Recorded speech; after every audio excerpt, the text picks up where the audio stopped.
Every human needs to eat, yet every individual's access to nutritious food is unfairly different.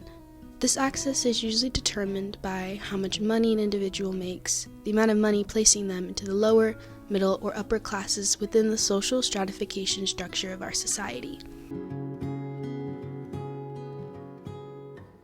Though they affect the individual, these classes do not act on an individual basis. Sociologists see how the structure of society affects a person's social standing, and therefore is created and supported by society. The intersection of social structures and institutions contributes to a person's social standing and can lead to many negative consequences, especially for those placed in the lower class. One very noticeable consequence is food insecurity.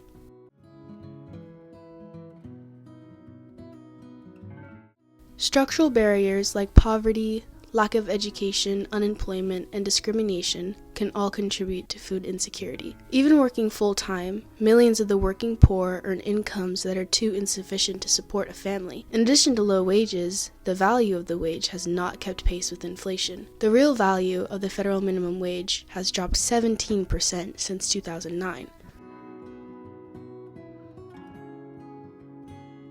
There is a disconnect between the wages that people are earning and the prices of the essentials of life, such as food.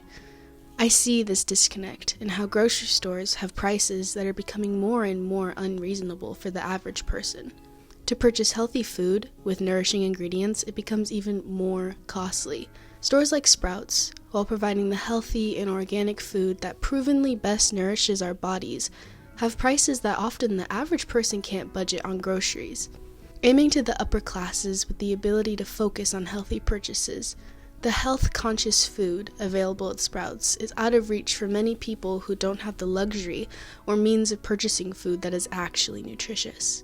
I compared this food from Sprouts to food from the Dollar Tree, one of the main stores accessible to people in the lower class, which often had less than great ingredients and was deeply processed. These cheaper types of foods with heavy processing can have many negative health effects, like increasing the risk of obesity, type 2 diabetes, heart disease, and could even contribute to cancer and mental health issues.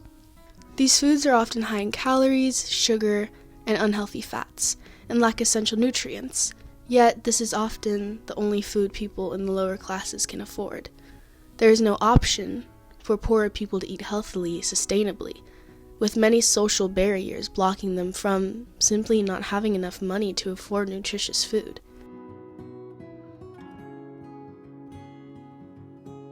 Feeding America reports that millions of people in the U.S. don't have enough food to eat or don't have access to healthy food. Food insecurity is not a problem affecting a few individuals, it is a nationwide health concern. It is unfair that the 20% of the population making the lower class and much of the 60% in the middle class do not have access to healthy food. The significant effect that socioeconomic status has on the ability of individuals to access resources is a major downside to social stratification.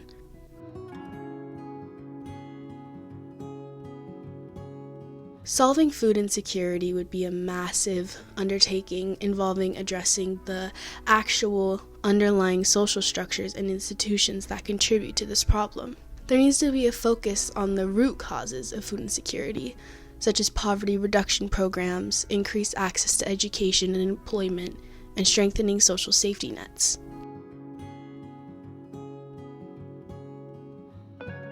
This problem needs to be looked at through a sociological lens. It is not just that people don't have access to healthy food because grocery stores have become increasingly expensive, but that massive social structures like poverty, inequality, and lack of access to resources are intersecting to contribute to food insecurity. Food insecurity is a systemic issue that can happen to anyone, not a personal failure. Tackling food insecurity means acknowledging that it is not a problem of individual shortcomings, but a reflection of the inequities embedded in our social systems.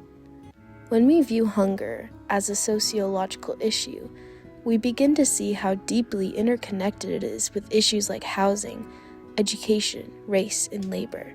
By reimagining our policies, priorities, and values, we can move toward a future where access to healthy, affordable food is not a privilege for the few, but a guaranteed right for all.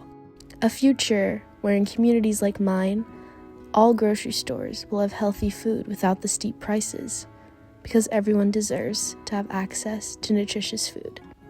Thank you.